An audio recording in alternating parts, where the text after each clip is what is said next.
Hello,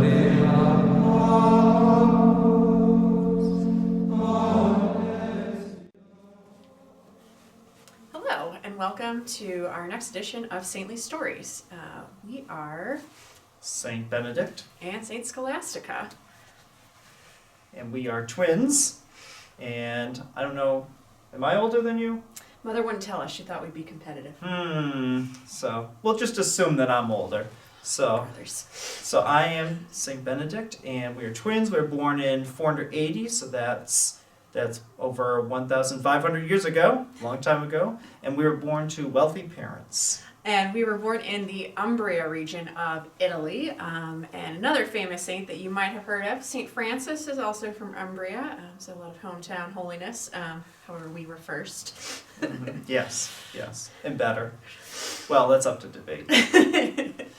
And we wanted, well, I don't know you, but I wanted to dedicate a life to God in prayer, like a hermit monk. And so I went to Rome.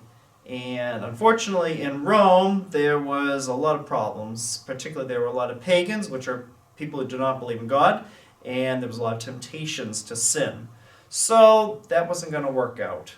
So I decided to head out to the countryside and formed a community of like-minded men who wished to live lives of prayer and discipline with me. Now, my brother is being a little humble at this point, because when he says he formed a community of like-minded men, he is in fact now known as the father of Western monasticism. So he was kind of the first group of men who lived together in community. When we were first born, there were some men who were living kind of like hermits, but they were all kind of living out on their own. So my brother wrote his rule called the Rule of Saint Benedict, which laid out how these men should live together in holiness, and they took 3 vows. They took a vow of stability, a vow of fidelity, and a vow of obedience. And their motto was ora et labora, work or prayer and work. And his community, the Benedictines, still exist today and still follow this rule and this motto. Yes, this is the Abbey of Monte Cassino. And then my sister, Saint Scholastica, she also founded a community of women, of consecrated virgins nearby, and they lived a similar way of life. And this is the first Benedictine nuns that we have. And we still have Benedictine nuns even today. We have Benedictine monks, Benedictine nuns throughout the world, even in the state of Massachusetts where we live. Well, where you live. We live in heaven. Yes, that's correct. But we're everywhere. We're everywhere because we're in heaven. That's true. And so yes, as he said, he has his community of men living together and following the Lord, and I have my community of women living together and following the Lord. But once a year, we would get together in a little cottage that was kind of in between our 2 abbeys, our communities, and we would just talk about what had transpired in our lives in the past year, and talk about the Lord and how we could continue to pursue holiness in our individual communities. And one year, I had this sense, and this is where I'm going to look good, and my brother is going to have to. But one year, I had this sense that this would be the last time that we would be able to gather together in such a way, and I really didn't want to give up this time. And so I asked my brother, "Could you stay one more day?" Because usually we only stayed for one day, but I said, "Could you stay for another?" And what did you say? No, I said, no. I have my responsibilities with the men. I got to keep them in line. So I got to get back. I have lots of things that I need to do. And, we do this just one day every year. And no, I cannot do it. I'd like to, but I can't. But I guess I was wrong, I have to say, because unfortunately, after that, I said no, and then there was suddenly a storm. The storm brew, and I couldn't even get out if I wanted to.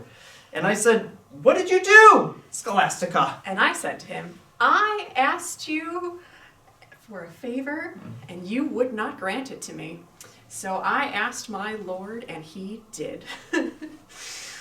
So I learned my lesson there in humility, and that I needed to listen to my sister who had this vision from God. And then I was blessed to have a vision of you shortly thereafter, that I saw your soul going up to heaven, very much like the prophet Elisha seeing the prophet Elijah going up to heaven in a chariot in the Old Testament. And what a beautiful thing that was for me to see. I think the lesson is here, brothers. Always listen to your sisters, because they are often right. I suppose. And so, yes, so I went up to heaven, and years later, St. Benedict followed me, and now we are saints together in heaven. And what are you the patron saint of these days, brother? So I have a number of patronages. One of them is spelunkers, as those who like to study caves and like to go excavating, things like that. I am also the patron saint of those who are dying. So if you have an elderly relative, someone who is on the verge of death, you can pray to St. Benedict that that person may either recover or that that person may be brought to heaven by God. And I'm also, of course, the patron saint of monks, which makes sense. That makes sense.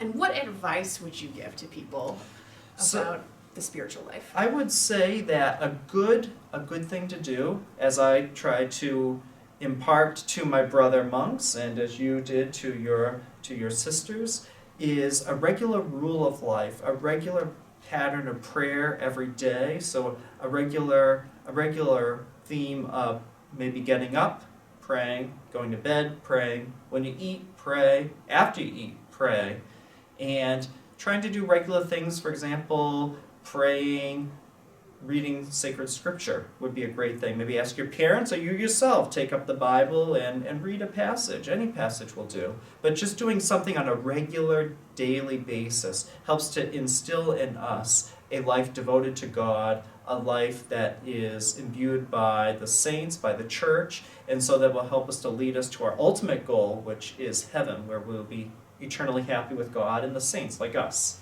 Like us. Yes, and I am the patron saint of school children, which a lot of you might be, so you can pray to me if you need help on your exams, and also the patron saint against or for rain, depending on if you need rain or are trying to avoid rain. So you can pray to me if you're maybe a farmer who's in need of some rain to bless your crops and fields, or if you're hoping to avoid rain because you got to get the hay in, or maybe you have a soccer game, might be more relatable to a lot of you. Yes. You can pray. You can pray to me, and I would say I would agree with my brother that having a regular, a routine of prayer and study is good. I would also add that it's important to have community as part of your spiritual life, Yes. as my brother realized, as he moved kind of from hermits into community, is that most of us are not designed to seek God entirely on our own, but we need the support and the encouragement and sometimes the chastisement of our fellow Christians. So to be someone who encourages others in their faith, but also find people who are going to encourage you in your faith. So that is us. That is us, Benedict and Scholastica. So we hope to see you in heaven someday. All right. God bless you. We'll be praying for you.